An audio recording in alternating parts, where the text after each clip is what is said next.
DM incinerated my army while I was asleep. Or how I learned to stop worrying and quit the game. My best buddy, let's call him Dave, really enjoys trying out homebrew campaign, and I usually have fun in them. This time I felt a little iffy due to the concept. We'd be a group of adventurers who reluctantly have to build their own dungeon to protect a apocalyptic artifact from being unleashed. The idea was clunky from the start. The artifact couldn't be moved from the cave because as soon as it was in open air, it'd open a huge demon hole in the sky. If we didn't touch it every 24 hours, it'd slide itself outside demon hole. We couldn't keep it secret because it was an evil magnet. People wouldn't believe us if we told them about the demon hole because it had brainwashed the whole world to think it was a holy relic or something. Anyway, I made a necromancer with the idea that we'd need to fill the dungeon with something. This decision was made before I knew that Dave would reach unprecedented levels of NPCs and DMPCs. A random demon called us to hire us to run the dungeon, delivering building supplies, entire tribes of hobgoblins and lizard folk, and several other NPCs that started making improvements to the dungeon on their own. That said, I worked hard collecting corpses and burned many spell slots, and eventually we had nearly 30 zombies working for us, either as manual labor or guards. I even got them all matching robes. Oh, did I mention the NPCs? The worst of them was the level 20 vampire that ran the criminal underworld of the nearby city.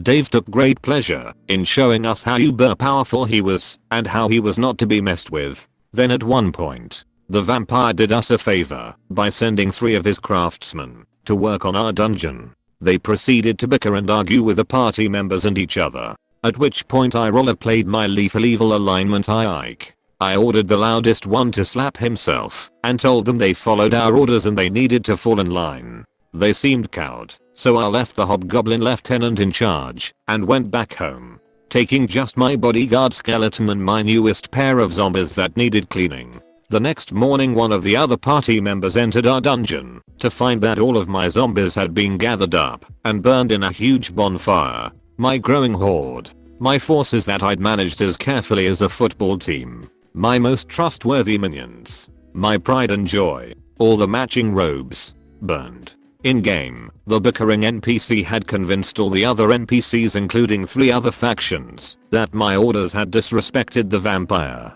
So I needed to pay. So they all worked together to grab and smash and burn all the zombies in the space of that night. Out of game, as I later found out when I had a talk with him, Dave had gotten some bad ideas from another DM, Alvin. If you remember one of my previous posts on this subreddit, and he considered it to be fair punishment for a player getting out of line. I explained that yeah, Alvin did play that way, and Dave and I both hated it when he did. But at the table, I was furious. Weeks of work were gone. In game I was furious too, but also betrayed. My employees had conspired to eliminate my small army because they didn't like following my orders. So I channeled my rage into my character, and he rage quit. He sent a message to the vampire that his workers were incompetent and went to pack his bags and leave the dungeon. Dave made a token effort to appease me by sending yet another DMPC to turn the bickerer into a mindless thrall in the time it took me to walk home. Nope. Put my bodyguard in his best cloak, left the house keys with the party, and walked right out of the campaign. Epilogue. This episode triggered a talk between Dave and myself, during which I impressed upon him how little agency he was giving the party. He's a good guy and he took the feedback and did his best to end it better. I'll probably make a post later about the end of the campaign and the DMPC clusterfuck that literally exploded onto us from all sides. DM became obsessed with Twitch streaming after watching Critical Role. Here are some examples of the insanity he put us through in order to make it big. My wife and I recently quit a long running game that was, quite honestly, the worst experience I've ever had with D&D. To make a long story short, a very close friend of mine approached me several months ago to start a campaign, and after a lot of unnecessary frustration, which probably deserves a separate story of its own at some point, we came to the first session excited to start. After months of being open with the DM, we'll call him Mark, giving him many chances, and being too afraid of hurting our friendship with him to leave, we left just as excitedly as we had come in. There were many great horror stories over the course of our time with that group.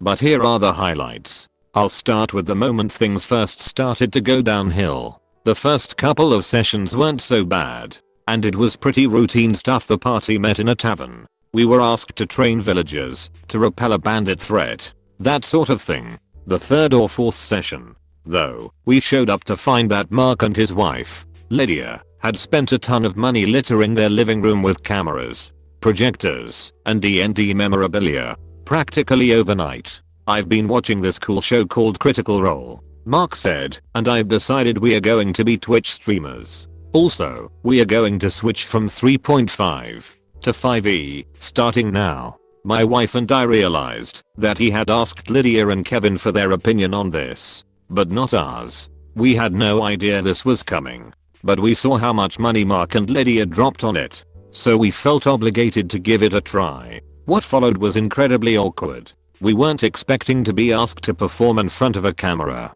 so my wife and I were uncharacteristically quiet. I was the only member of the group with any acting experience at all, and even I only took one class in college. So the stuttering and cliché dialogue that was never a noticeable problem before was magnified 100x when the party was being filmed.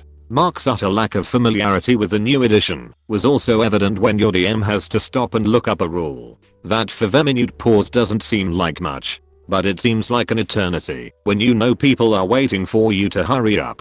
To say it was a train wreck is a major understatement. To make it worse, soon after our first session, Mark texted everyone in the group and gave us personalized critiques on our performance. He picked apart everything each of us did before giving us homework, which was to watch Critical Role and learn how to do it the right way. Not long after the performance reviews, we were in a session where our characters were in an Arctic village that was under attack. My wife, a Beastmaster Ranger, ran to a nearby tent where her pet was resting, but the DM described that the tent was encased with ice and she couldn't enter it. She wondered out loud if there was a way to get through, and Mark very quickly said, "No, it's ice. You can't just walk through ice." Another player, Kevin, laughed and called my wife stupid. The next week, Mark described that our party was in a cave and something happened to my wife's character to make her temporarily go blind.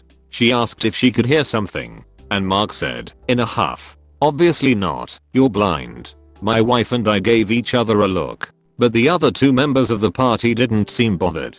I said, "I think you misunderstood." She asked if she could hear something, not see it, but Kevin laughed and called me an idiot, and Mark said, "Yeah, you guys obviously don't know what blind means." I want to clarify right here that all of us are in the 28-32 range. We should understand how eyes and ears work. Mark loved to treat rolls of 1 as critical failures, and made his own failure chart where every result ended in the character being seriously injured. After he introduced this, I pulled him aside and asked if he thought that was a good idea, seeing as how we had fighter types in the party who were attacking twice in a round of combat, and statistically would roll more ones. He said it was fine, and if the fighters had a problem with it, they should have rolled different classes. By the time my wife and I left, her character had 3 major facial scars that the DM ruled gave her a 6 to persuasion checks. Altogether, was blind in both eyes, and lost her left leg all because she fumbled in combat. Once, the DM had to pause to look something up and told us to talk casually amongst ourselves. We said a few words and then got quiet. We had paused for just a few seconds before Mark looked up from the table and loudly yelled, "I said talk. We are going to lose followers because you guys are just sitting around."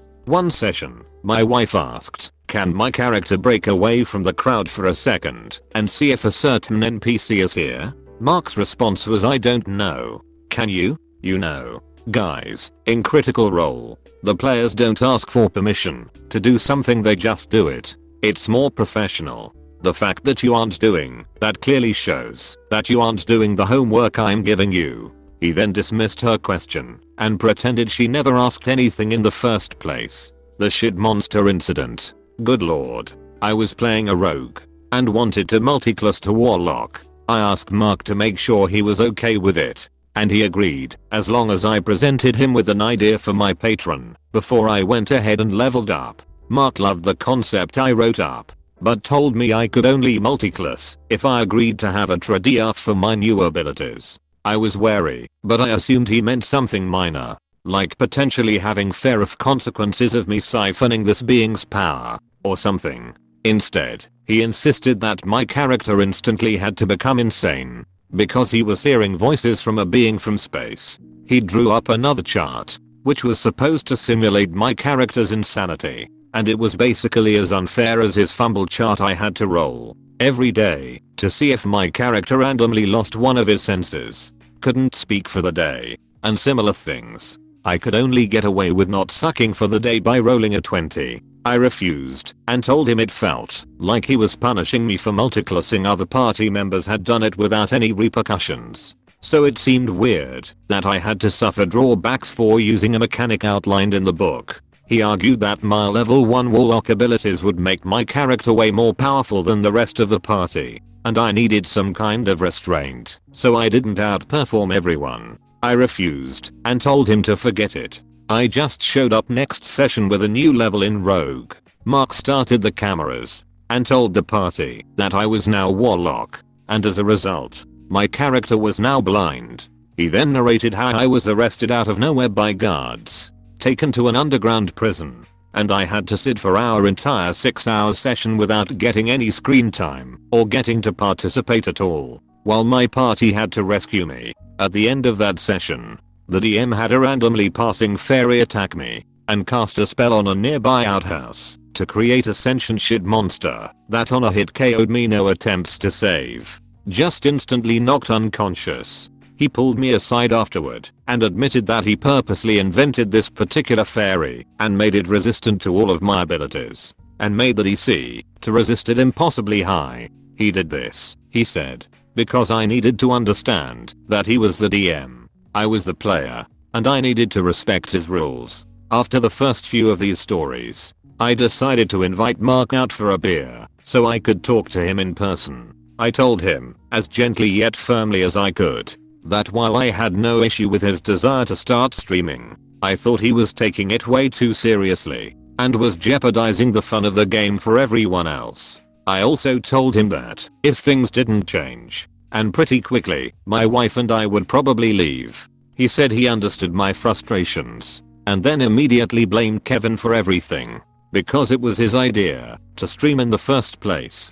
Okay, whatever. After the idiocy kept continuing, my wife and I met with him and his wife over coffee and told them very bluntly that we were not okay with what was going on and we needed to quit. Again, Mark blamed Kevin. He told us everything was cool and he had no bad feelings about it. That was 3 months ago. Since then, Mark usually refuses to do anything with us, and when he does, he won't talk about anything but his campaign and how successful his channel is. He sends me unsolicited texts about how I can be a better DM in my current campaign, even though he's never sat in on it. He offers to DM my campaign for me so I can learn how to do it right.